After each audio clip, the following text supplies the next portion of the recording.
வணக்கம். பொன்னியின் செல்வன் நேயர்களே, நாம் பொன்னியின் செல்வன் கதையில் முதல் பாகம் புது வெள்ளம் பார்த்தோம். புது வெள்ளத்தில் ஃபஸ்ட்டு பாகம் அப்படிங்கிறனால முதல்ல நம்ம வந்தியத்தேவன் காஞ்சியிலிருந்து ஓலை கொண்டு வரார். சுந்தர சோழ சக்கரவர்த்திக்கும் அவருடைய மகள் குந்தவை தேவிக்கும் ஓலை கொண்டு வரார். அதுவும் ரகசியமாக கொண்டு வரார். தஞ்சையில் இருக்கிற சுந்தர சோழ சக்கரவர்த்தியை பார்க்குறதுக்கு முன்னாடி கடம்பூரில் ஒரு ரகசிய கூட்டம் நடக்குது. அதை தெய்வாதீனமாகவோ தெரியாதனமாகவோ நம்ம வந்தியத்தேவன் கேட்க முடிந்தது. அதற்கப்புறம் பழுவூர் ராணியின் அறிமுகமும் அவனுக்கு கிடைச்சது. இதற்கிடையில் அவன் தஞ்சையில் போய் சுந்தர சோழ சக்கரவர்த்தியை சந்தித்து ஓலையை தான் கொடுக்க முடிஞ்சதை தவிர அவர் வாய்மொழியாக சொல்ல வேண்டிய விஷயத்தை சொல்ல முடியலை. ஏன்னா சதிக்கூட்டம் அவருக்கு எதிராக நடந்துச்சு. அதை பற்றி சுந்தர சோழ சக்கரவர்த்திகிட்ட சொல்லலாம் அப்படின்னு பார்த்தா சிறிய பழுவேட்டையர் நமது கோட்டை தளபதி தடுத்துட்டார். அவருக்கு ஏற்கனவே வந்தியத்தேவன் மேலே ஒரு சந்தேகம் இருந்துச்சு. அதனால் அவரை விருந்தாளியாக உபச்சாரம் செஞ்சாலுமே அவரை ஒரு கண்காணிப்பில் தான் வந்தியத்தேவனை வச்சுருந்தார். வந்தியத்தேவனுக்கு தான் கண்காணிப்பில் இருக்கோங்கிறது தெரியாமலா இருக்கும்? எப்படியாவது இந்த காவலர்கள் கண்ணில் மண்ணை தூவிட்டு இந்த கோட்டையை விட்டு தப்பிச்சு போயிடணும் அப்படின்னு முடிவில் இருந்தார். கோட்டையை சுற்றி பார்க்குற மாதிரி சுற்றி போய் அந்த காவலர்களை ஈஸியாக ஏமாற்றிட்டு அவர் தப்பிச்சு போனப்போ ஒரு மதில் கோட்டை சுவருக்கு அருகில் போய் உட்காந்துருந்தார். அப்போது மரத்திலிருந்து ஒரு மங்கை ஏணியை போட்டு நம்ம வந்தியத்தேவனை காப்பாற்றி கூட்டிகிட்டு போனாங்க. அதுவும் எங்கே கூப்பிட்டு போனாங்க? பழுவூர் இளையராணியின் லதா மண்டபத்துக்கு. ஆனால் அந்த மரத்தில் இருக்கிற மங்கை யாருக்காக போட்டாங்க? மந்திரவாதிக்காக அந்த ஏணியை போட்டாங்க. அதில் நம்ம வந்தியத்தேவன் ஏறி லதா மண்டபத்துக்குள்ளே போய் நம்ம பழுவூர் நந்தினியை சந்திக்க நேர்ந்துச்சு.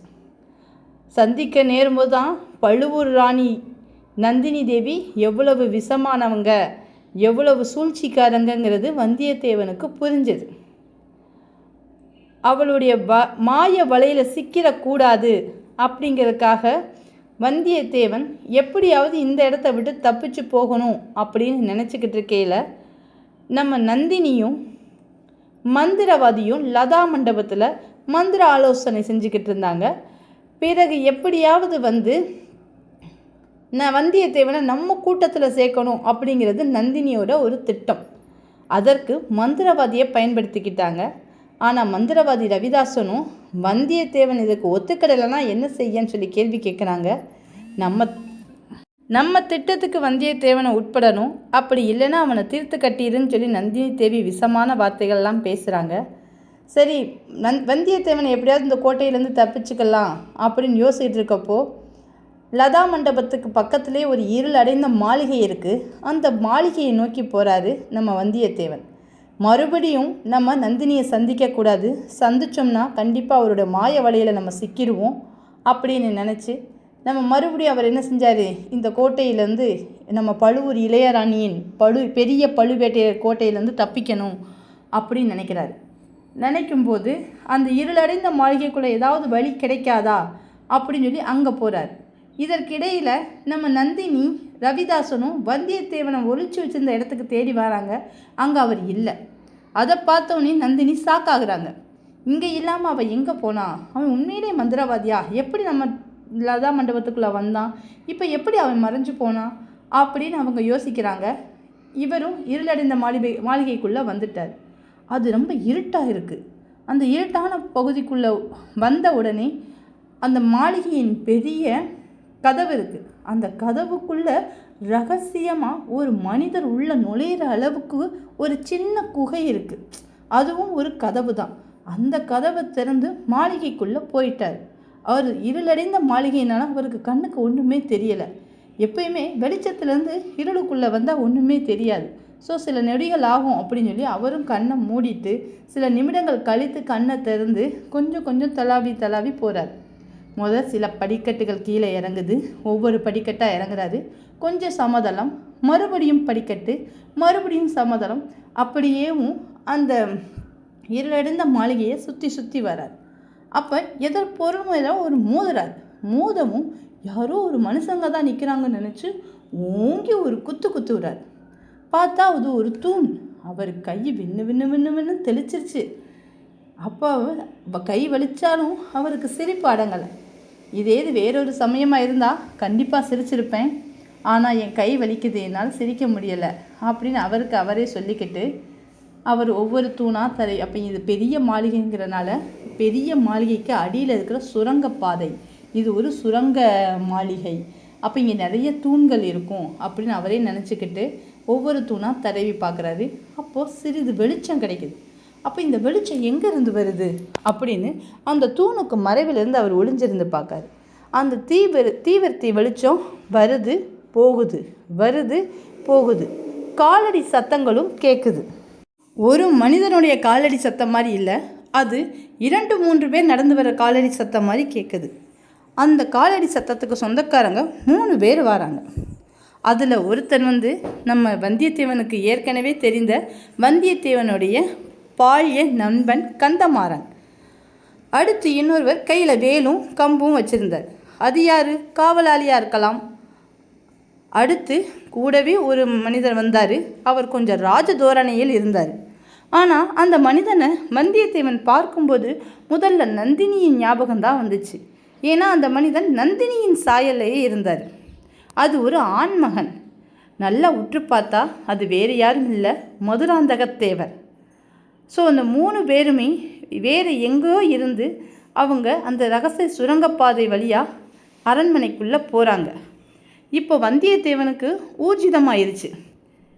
பெரிய பல்லக்கில் நந்தினி நேற்றே தஞ்சைக்கு வந்துட்டாங்க. பெரிய பழுவேட்டரையரும் இப்போ தான் தஞ்சைக்கு வந்தார்.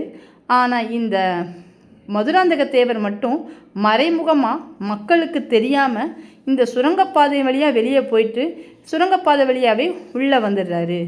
இது என்ன ஒரு ஆண்மகனுக்கு அழகா அப்படின்னு நினச்சி நம்ம வந்தியத்தேவன் அவர் மீது சிறிய கோபம் கொள்கிறார். அடுத்து கொஞ்சம் கொஞ்சமாக அந்த தீவிரத்தி வெளிச்சம் மறைஞ்சதுக்கு அப்புறம் அவருக்கு ஓரளவு இந்த நிலவரையோட அமைப்பு தெரியுது. அந்த வெளிச்சத்தில் கொஞ்சம் கொஞ்சமாக அவர் எங்கே படிக்கட்டு இருக்குது, எங்கே சமதளம் இருக்குதுன்னு ஓரளவு தெரிஞ்சுக்கிட்டாரு. அந்த தீவிரத்தி வெளிச்சம் மறைய கொஞ்சம் கொஞ்சமாக அந்த இருளுக்கு தன் கண்கள் பழக ஒவ்வொரு இடமா சுற்றி வர்றாரு. ஆனாலும் அவங்க வந்த வழியை அவரால் கண்டுபிடிக்க முடியலை. அப்போது மறுபடியும் ஒரு வெளிச்சம் தெரியுது. இது நிலவின் வெளிச்சம் போல் நல்ல பளபளன்னு இருக்குது. ஒருவேளை இதில் பலகனி இருக்கோ, ஜன்னல் இருக்கோ, இல்லையே, இது வேறு ஏதோ வெளிச்சம் மாதிரி இருக்கே, ஜன்னல் இருந்தால் காற்று வரணுமே, இங்கே புழுக்கமாக இருக்குது அப்படின்னு நினச்சி அவர் அந்த இருளறிந்த மாளிகையில் வெளிச்சத்தை நோக்கி போகிறார். போனப்போ தான் தெரியுது அது பெரிய பொக்கிஷ நிலவரை. தங்க பொற்காசுகள், பொன் ஆபரணங்கள், முத்துக்கள் பல குவிந்து கொடுக்குது. பல மூட்டைகளாகவும் அண்டாக்கல்களிலும் நிறைய குவியல்களும் நிறைய இருக்குது. இதை பார்த்தோன்னே வந்தியத்தேவனுக்கு எப்பா இவ்வளோ பெரிய நிலவரியா, சாப்பாடே தோணாது போலுக்கே, இதை பார்த்துக்கிட்டு இருந்தாலே போதும் போலுக்கு. சோழ சாம்ராஜ்யத்தில் மிகப்பெரிய நிலவரை. அதனால தான் இதை இருளடைந்த மாளிகையாக வச்சுருக்காங்க. நம்ம பெரிய பழுவேட்டரையருக்கு காவல் கட்டுப்பாட்டில் இருக்கு போல். அதனால தான் யாருக்கும் இது தெரியலை அப்படி நினச்சிக்கிட்டு இருக்கும்போது பக்கத்தில் வெள்ளையாக ஏதோ வலுவழுப்பாக தெரியுது. என்னன்னு உத்து பார்த்தா அது ஒரு மனிதனின் எலும்புக்கூடு.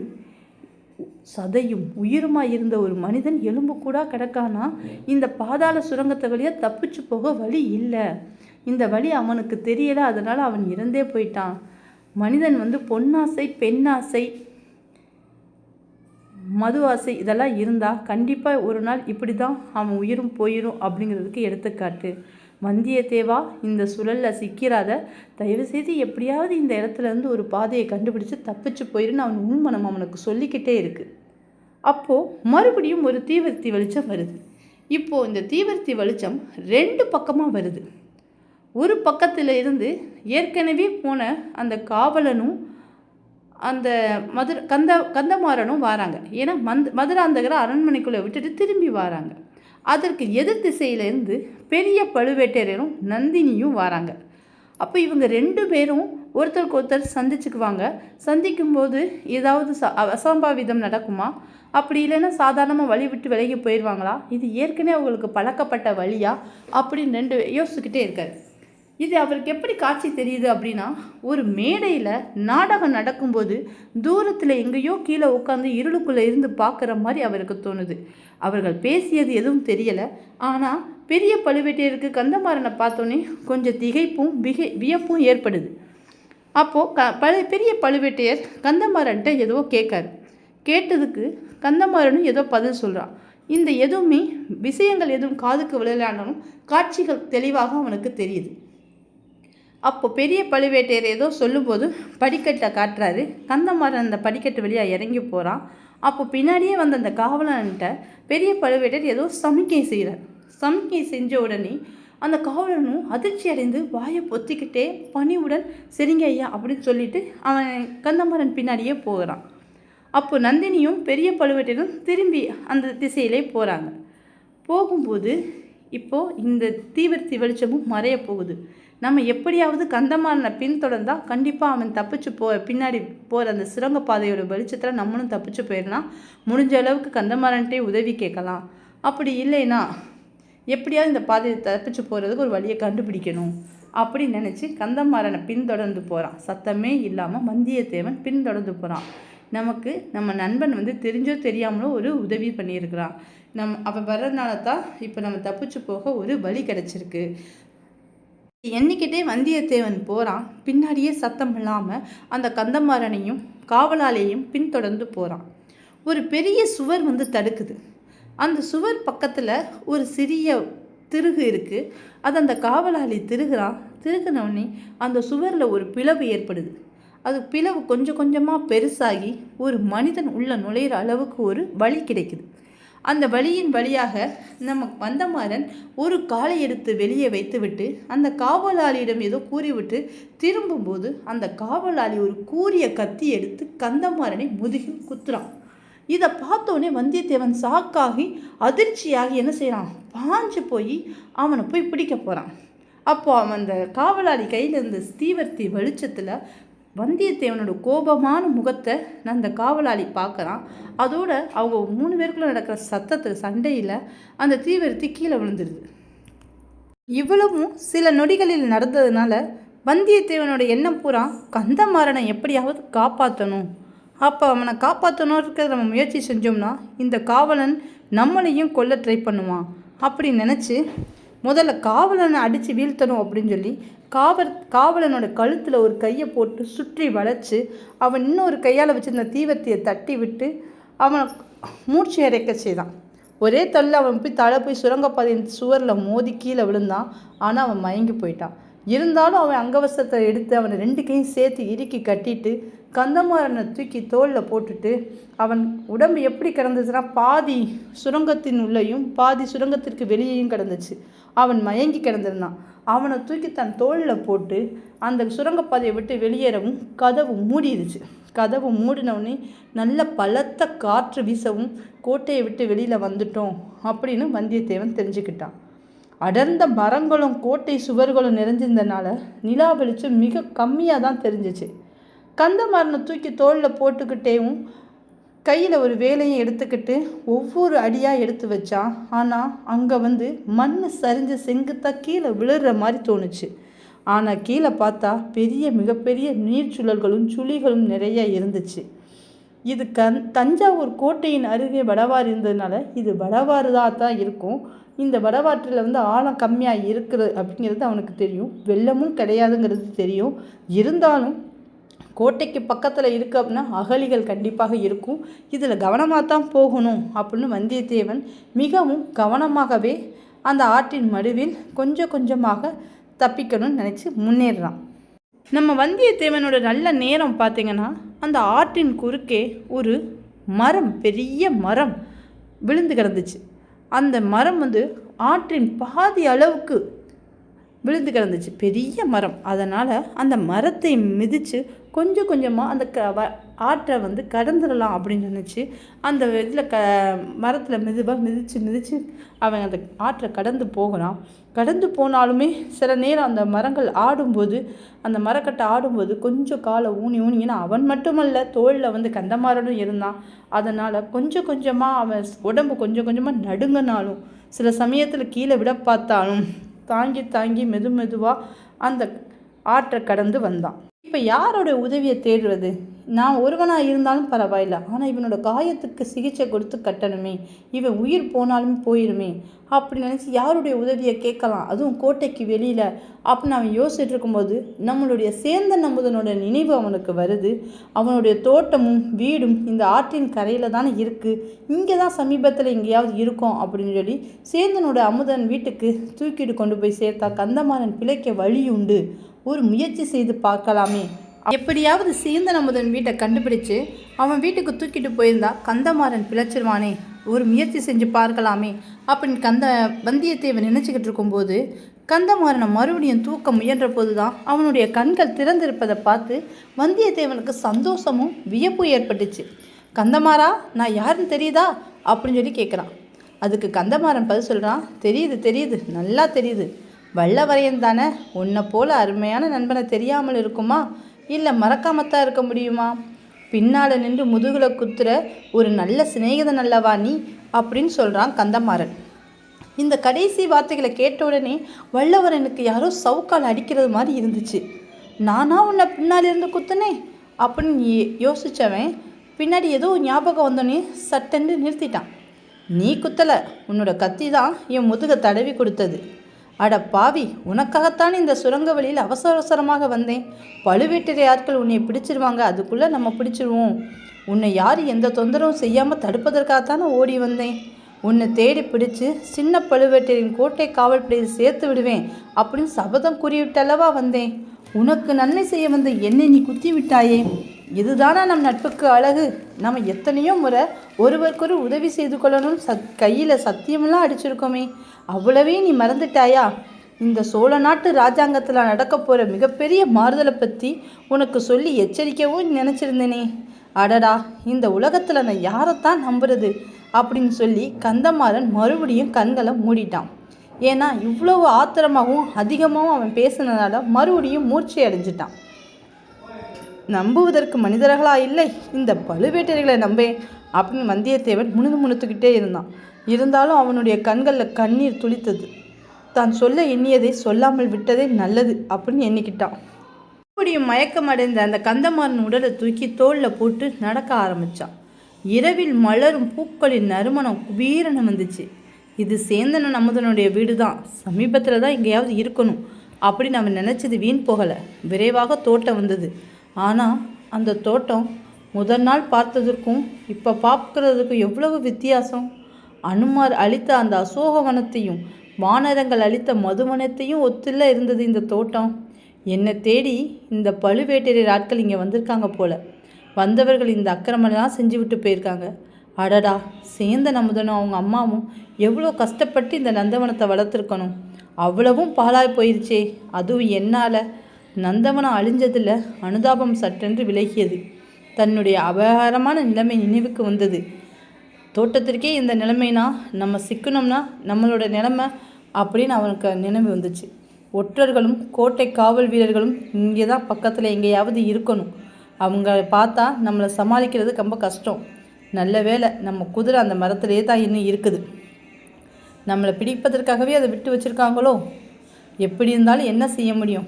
இவனை இக்குடிசையில் நல்ல மனிதர்களிடம் ஒப்படைத்து விட்டு குதிரையில் ஏறி தட்டிவிட வேண்டியதுதான்.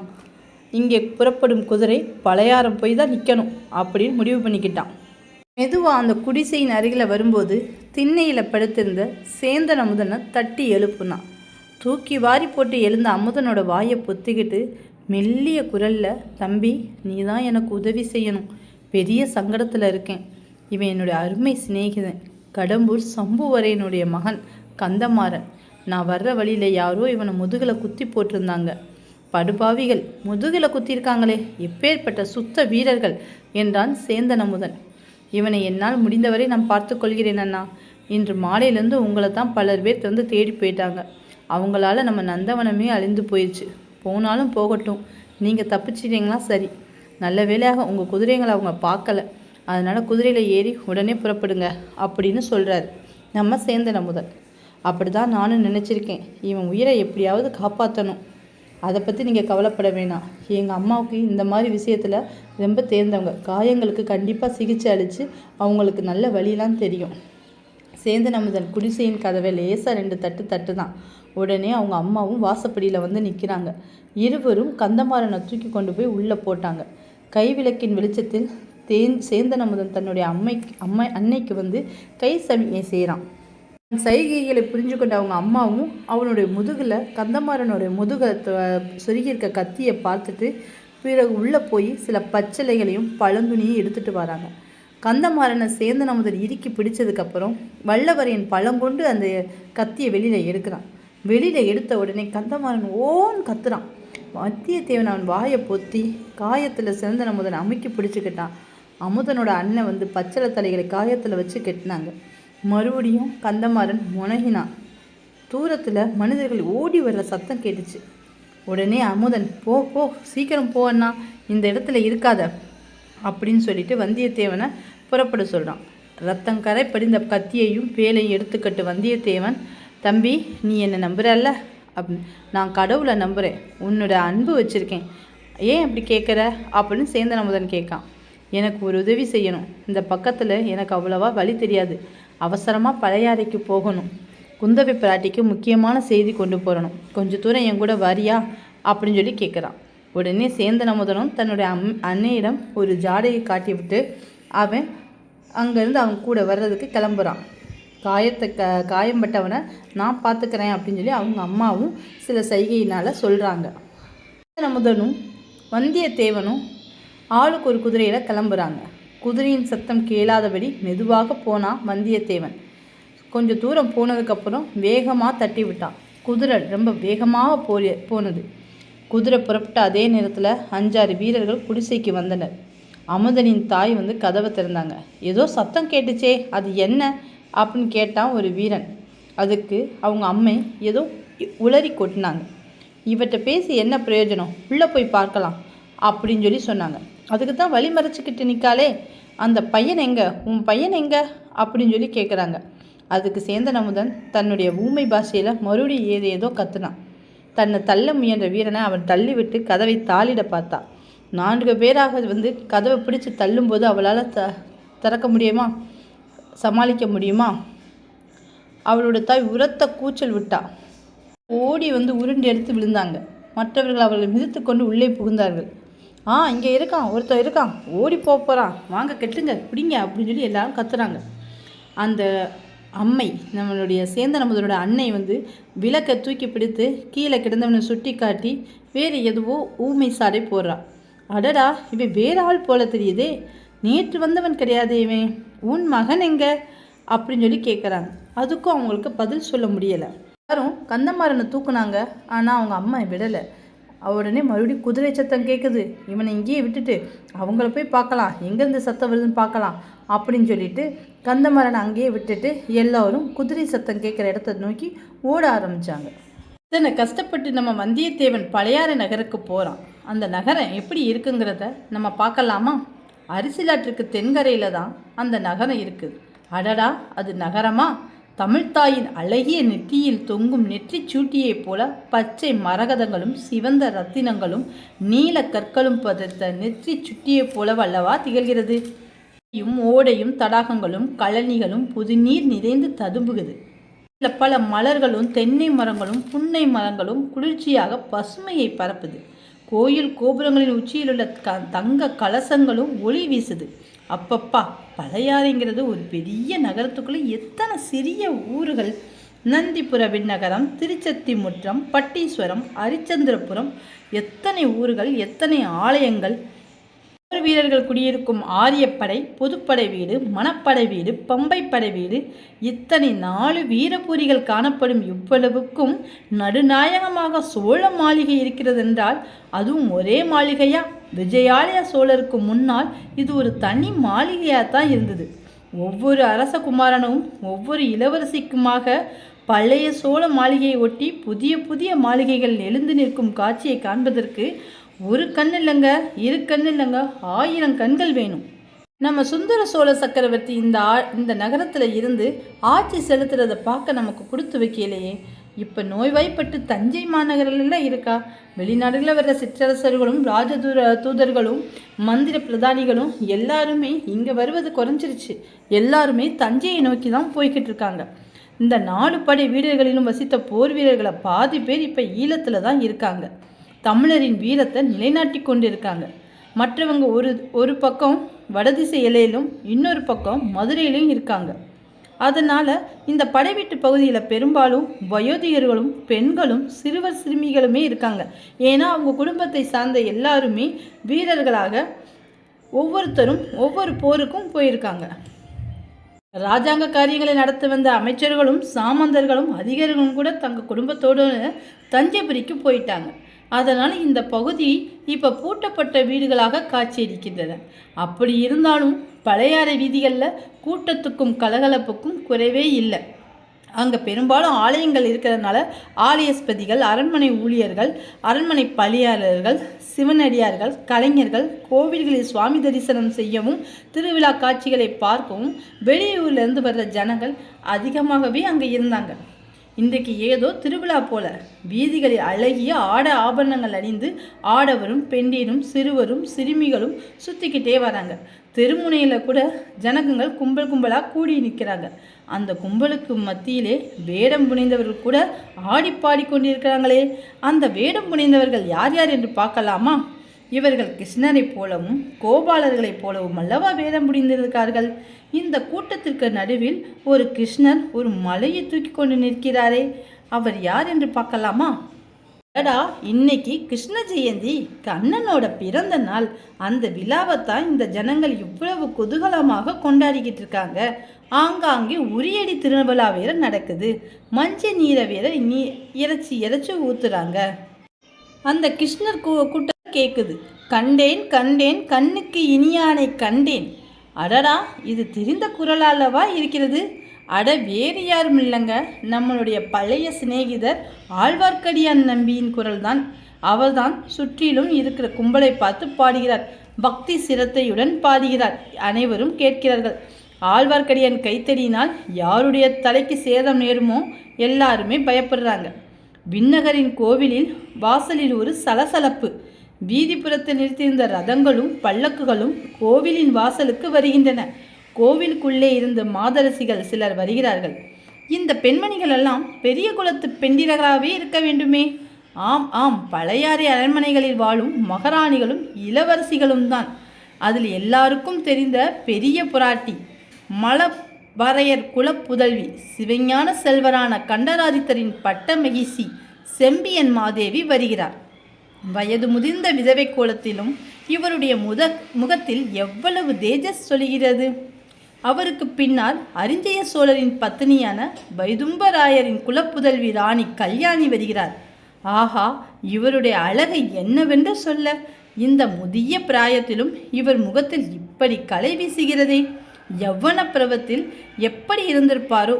இவருடைய புதல்வராகிய சுந்தர சோழர் வனப்பு மிக்கவர் என்று பிரசித்தி கூறுவதில் வியப்பு என்ன? இவரை தொடர்ந்து சுந்தர சோழரின் மற்றொரு பத்தினியான சேரமான் மகள் பராந்தகன் தேவி வருகிறார். இவருக்கு பின்னால் வானுலகில் இருந்து நேரே இறங்கி வந்த தேவ கன்னியரை ஒத்த குந்தவை பிராட்டியார் வானதி மற்றும் அரசிலங்காற்றில் நாம் சந்தித்தோமே அரசகுல பெண்கள், அவர்களும் வருகிறார்கள். இப்படி எல்லாருமே வந்து சிவனையும் துர்க்கையும் குலதெய்வமாக வழிபட்டவங்க இன்னைக்கு கண்ணன் ஜெயந்தி அப்படின்றனால திருமாலையும் வழிபட்டு விட்டு அவங்க கோயிலை விட்டு கிளம்பும்போது நம்மளுடைய ஆழ்வார்க்கடியானுடைய பாடல் வந்து செம்பியன் மாதேவி காதில் விழுகுது. அதற்காகவே ஆழ்வார்க்கடியார் உரத்த சத்தம் போட்டு பாடுறார் போல. செம்பியன் மாதேவி அவரை அருகில் கூப்பிடுறார். உடனே ஆழ்வார்க்கடியானும் அடக்க ஒடுக்கத்தோடு வந்து நிற்கிறார். திருமலை, ரொம்ப நாள் அவனை காணுமே, ஸ்தல யாத்திரை போயிருந்தாயா என்று கேட்டார். ஆமாம் தாயே, ஸ்தல யாத்திரை சென்றிருந்தேன். திருப்பதி, காஞ்சிபுரம், வீரநாராயணபுரம் பல சேத்திரங்களை தரிசித்தேன். சென்ற இடங்களெல்லாம் பல விந்தைகளை கண்டும் கேட்டும் வந்தேன். சரி சரி, அரண்மனைக்கு நாளைக்கு வந்து யாத்திரையில் கண்டு கேட்ட விந்தைகளை எல்லாம் சொல்லு அப்படி என்று செம்பியன் மாதேவி சொல்லிக்கிட்டு இருந்தப்ப, இல்லையம்மா, இன்றைக்கு மாலையே நான் புறப்பட்டு போகணும். அப்படியா? அப்போ எனக்கு கொஞ்ச நேரத்திலே நீ அரண்மனைக்கு வந்து விட்டு போ அப்படின்னு சொல்கிறாங்க. கண்டிப்பாக வருகிறேன் தாயே. அப்படின்னு சொல்லிட்டு கிளம்புறாங்க. வந்தியத்தேவனும் பல்லக்கு ரதங்கள் எல்லாமே அரண்மனைக்கு விரைந்து போகுது. குந்தவி பிராட்டி ஆழ்வார்க்கடியானை சுட்டி காட்டியதோ கூற மற்ற அரச குழந்தைகள் களீர் என்று சிரித்தார்கள். அவங்க சிரிப்புக்கு காரணம் என்னன்னு கண்டறியதுக்காக ஆழ்வார்க்கடியான் அவங்க யாரை பார்த்து சிரிச்சாங்கன்னு சொல்லி திரும்பி பார்க்கையில ஆழ்வார்க்கடியானுடைய குந்தவி பிராட்டியின் கண்கள் ஏதோ சங்கேத பாஷை பேசியது. அதை கண்டு கொண்டவனே ஆழ்வார்க்கடியானும் அதற்கு அறிகுறியா தலை வணங்கினான். சோலை மாளிகையில் நம்ம செம்பியன் மாதேவி வசித்த மாளிகை தான் மிக பெரியதாக இருந்துச்சு. அந்த சபா மண்டபத்தில் நவரத்னங்கள் இழைத்த சிம்மாசனத்தில் அந்த பெருமூதாட்டி உட்கார்ந்துருந்தாங்க. காரைக்கால் அம்மையார், திலகவதியார் முதலான பரம சிவ பக்திகளின் வழி தோன்றிய அப்பெண்மணியும் அவருடைய கம்பீர தோற்றம் அரசகுலத்தில் பிறந்து அரசகுலத்தில் புகுந்த அரசர் அரசி என்பதை புலப்படுத்தியன. சோழ அரச குடும்பத்தை சேர்ந்தவர்கள் அத்தனை பேரும் விதிவிலக்கன்றி இந்த பெரு மூதாட்டியை தெய்வமாக மதித்து போராடினாங்க. செம்பியன் மாதேவியின் விருப்பத்திற்கு மாறாக எதுவும் அங்கு நடந்ததில்லை என்று கூறுவதிலும் வியப்பில்லை. ஆயினும் அந்த பயபக்திக்கு மரியாதைக்கு இப்போது ஒரு களங்கம் ஏற்பட்டிருக்கிறது. எத்தனையோ பேர் தன்னுடைய பேச்சை கேட்டாலும் தன்னுடைய மகன் மதுராந்தகன் என்னுடைய கருத்திற்கு மாறாக அவர் கட்டளையை மீறி பழுவேட்டையர் குலத்தில் மனம் புரிந்து கொண்டிருக்கிறார்.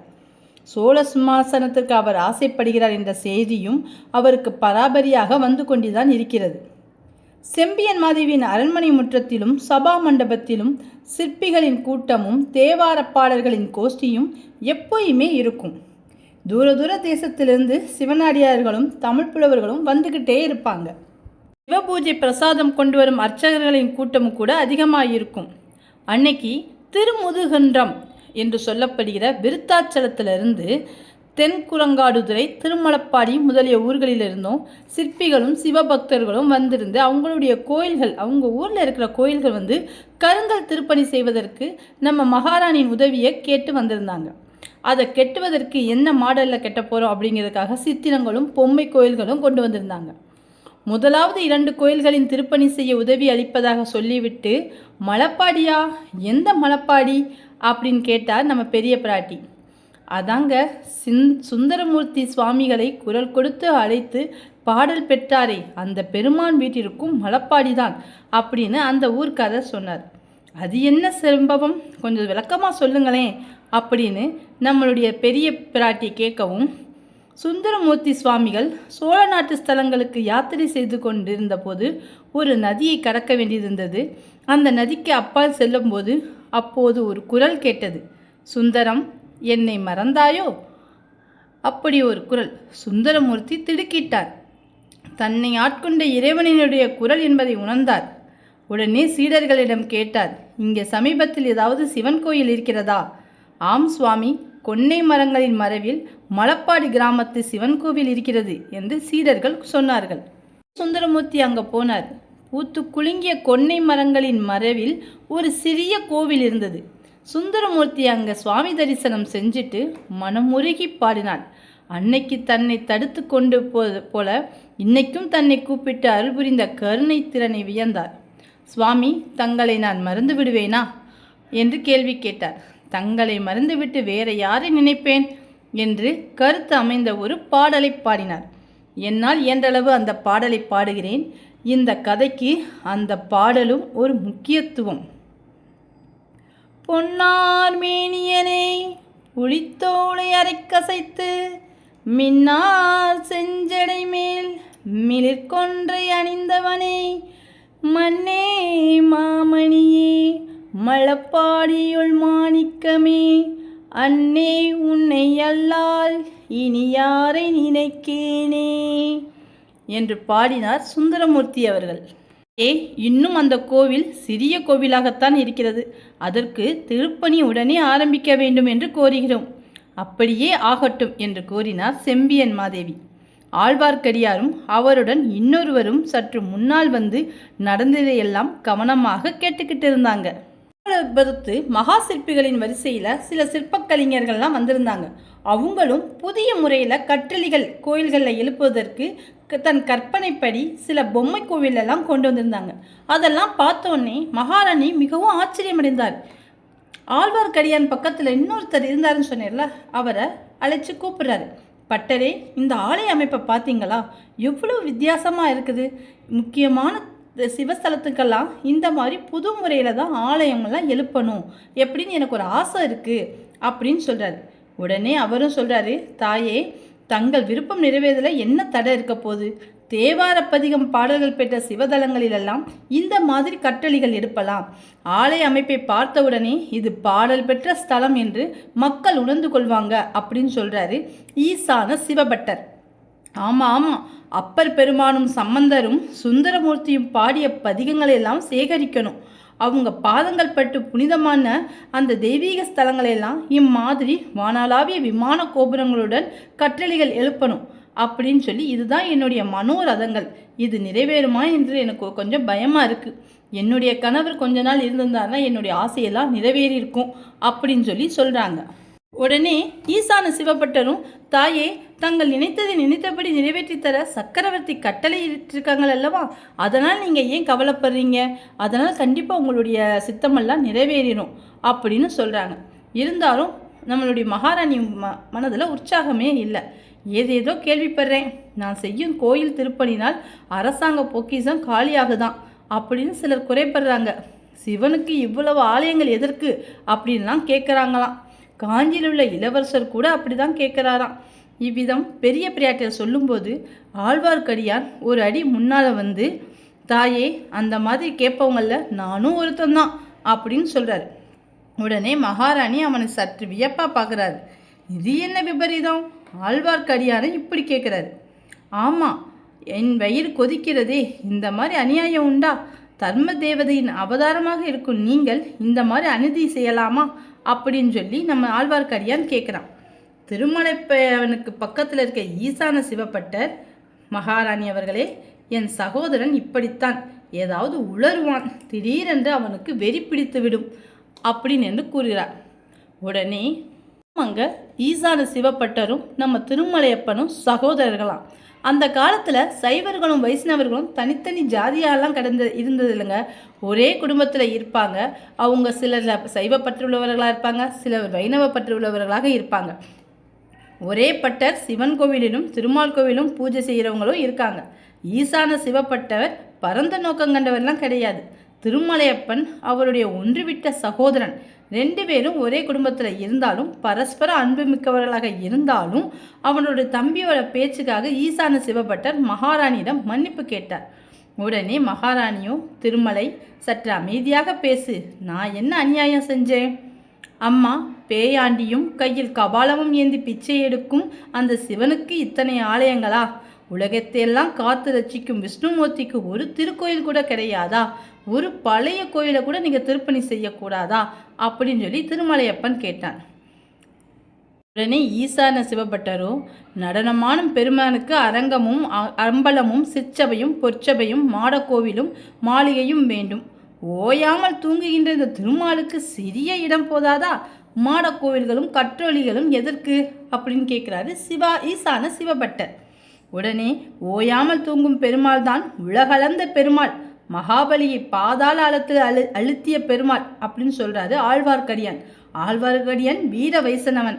அவருடைய அண்ணன் ஈசான சிவபட்டரோ சிவபக்தன். 2 பேரோட வாக்குவாதங்களையும் கேட்ட மகாராணியோ சிரித்து கொண்டே, உங்கள் சண்டையை கொஞ்சமாவது நிறுத்துங்க. பெருமாளுக்கு கோயில் கட்டக்கூடாதுன்னு யார் சொன்னது? எந்த ஒரு விண்ணகத்தை புதுப்பிக்கணும்னு சொல்லுங்க, நான் செய்கிறேன் அப்படின்னு சொல்கிறார். நம்ம ஆழ்வார்க்கடியானும் சொல்கிறார், வீரநாராயண பெருமாளில் அள்ளும் பகலும் தூங்காமல் கண்மூடாமல் மாகடல் போன்ற வீர நாராயண ஏரியை காத்து அருள் புரிஞ்சுக்கிட்டு இருக்க அந்த பெருமாளுக்கு செங்கல் சுவர்கள்லாம் இடிந்து விழுகின்றன. அந்த கோயிலை நீங்கள் திருப்பணி செய்யணும் அப்படின்னு சொல்கிறார். ஓ சரி, ஆகட்டும், செய்வோம், கண்டிப்பாக செய்வோம் அப்படின்னு என்கிட்ட சொல்கிறார். என்னிடம் விவரமாக நீ நடந்த கதையெல்லாம் சொல்லு, இவர்களெல்லாம் இப்போது போகட்டும் அப்படின்னு சோழகுல முதாட்டி சொன்ன உடனே ஈசான சிவபட்டர் உள்பட அனைவருமே வெளியில் போயிட்டாங்க. உடனே செம்பியன் மாதேவியோ குரலை தாழ்த்தி கொண்டு, திருமலை, யாத்திரைக்கு எங்கெங்கெல்லாம் போயிருந்த, என்னென்னலாம் பார்த்த, என்னென்னலாம் கேள்விப்பட்ட, விவரமாக சொல்லு, ஏதாவது முக்கியமான விஷயம் இருக்கா அப்படின்னு கேட்குறாரு. ஆம் தாயே, முக்கியமான விஷயம் பல கொண்டு வந்திருக்கிறேன். அதனால தான் நான் உங்களிடம் பேசுவதற்கு குறுக்க தலையிட்டேன். காஞ்சியில் உள்ள இளவரசரை பற்றி ஏதோ சொல்லத் தொடங்கினீர்கள் அல்லவா? அதனால தான் நான் தடை செய்தேன். இங்கு இருக்கிறவங்களில் யார் உண்மையானவர்கள், யார் ஒற்றர்னு யாருக்குமே தெரியாது. இருந்தாலும் நீங்கள் எதுவும் சொல்லிடக்கூடாதே அப்படிங்கிறதுக்காகத்தான் நான் உங்களை தடுத்தேன் அப்படின்னு சொல்லி நம்ம திருமலையப்பன் பேசுகிறார்.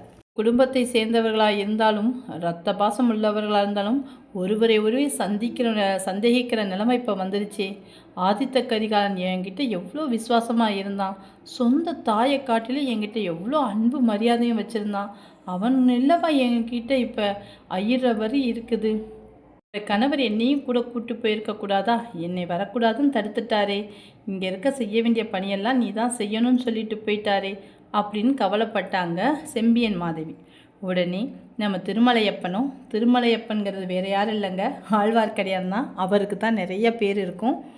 திருமலையப்பன் சொல்கிறாரு, உங்களுடைய பதி முக்காலமும் உணர்ந்த மகான், சரிங்களா? தங்களை இருக்கும்படி சொல்லி செஞ்சது இந்த நாடு செய்த பாக்கியம். 100 ஆண்டாக பெருகி வர்ற இந்த சோழ பேரரசு சகோதர சண்டையால் நசித்து நாசமாக போகக்கூடாது. அதை காப்பாற்றுற பொறுப்பு உங்களை தான் சேர்ந்துருக்கு அப்படின்னு சொல்கிறாரு. எனக்கு அப்படி தோணலை. என் சொந்த பையனே என் பேச்சை கேட்கலை. மற்றவர்களை எப்படி நான் கட்டுப்படுத்த முடியும்? சரி, ஒற்றர்களை பற்றி சொன்னாயே, இங்கே யார் ஒற்றர்களை அனுப்பியிருக்க முடியும்னு நீ நினைக்கிற? இளவரசன் ஆதித்த கரிகாலனை அனுப்பியிருப்பான் அப்படின்னு சொல்லி அவர் கேட்கார். அவனுக்கு அவ்வளவு அவநம்பிக்கை வந்து விட்டதா என் மேலே அப்படின்னு சொல்லி கேட்டார். என்னுடைய இருக்காதனினும் கேட்டேன் தாயே. இல்லாவிட்டால் இளவரச கரிகாலர் தங்களின் பேர் ஐயப்படுவார் என்று நானும் ஒரு நாளும் நம்பியிருக்க மாட்டேன். அப்படியா? மாமல்லத்து கற்கோவில் ஒன்றின் அருகில் உட்கார்ந்து அவர்கள் பேசிக்கொண்டிருந்ததை கேட்டேன்.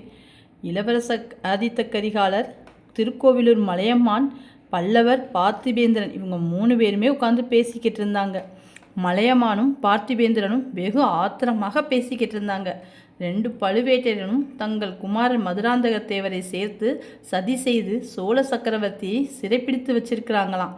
அவங்களுக்கு இதில் ஏதாவது சம்பந்தம் இருக்கணும் அப்படின்னு மலையமான் கூறினார். மலையமானும் பார்த்திபேந்திரனும் உங்கள் மீதும் சந்தேகப்படுறாங்க. அதை நம்மளுடைய ஆதித்த கரிகாலனும் ஆமோதிக்கிற மாதிரி தான் தெரியுது. இருந்தாலும் சக்கரவர்த்திக்கு ஓலை அனுப்பி அவர்களை இங்கே ஒரு தடவை அழைச்சி பார்க்கணும் அப்படின்னு சொல்லி முயற்சி செய்து பார்க்கலான்னு இளவரசர் சக்கரவர்த்திக்கு ஓலை எழுதி ஒரு தூதனிடம் அனுப்பியிருந்தாங்க. அந்த தூதன் யாருன்னு கூட நான் கண்டுபிடிச்சிட்டேன். அவன் சாதாரண தூதன் இல்லை, மகா சாமர்த்தியசாலி, வீர பராக்கிரமசாலி. தூதன் வேலையோடு ஒற்றன் வேலையும் செய்யக்கூடியவன். அவன் கூட நான் பேச்சு கொடுத்து பார்த்தேன். நான் தட்டியில் நுழைஞ்சா அவன் கோலத்தில் நுழைய பார்க்குறான். அவன் ஒன்றுமே தெரியப்படுத்தாமல் என்னிடம் பல விஷயங்களை கேட்டு பார்த்தான். குடந்தை ஜோதிடர் அவனிடம் தனது கைவரிசையை கூட காட்டி பார்த்தார். ஆனால் அதுவுமே பலிக்கவில்லை. தஞ்சாவூருக்கு சென்று சக்கரவர்த்தியிடம் ஓலை கொடுத்து விட்டான் என்று கேள்விப்படுகிறேன்.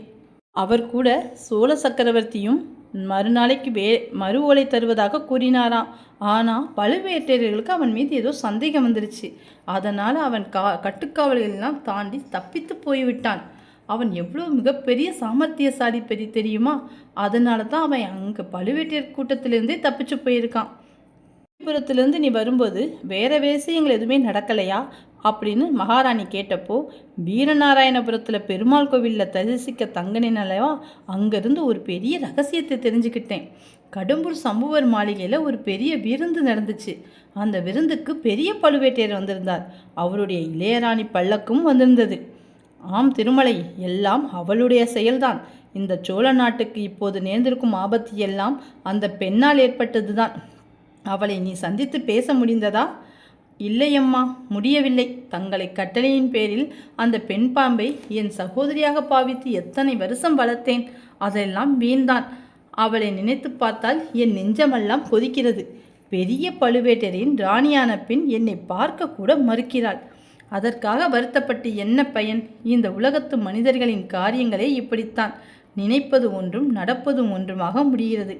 கடம்பூரில் ரகசிய சதி என்ன நடந்தது?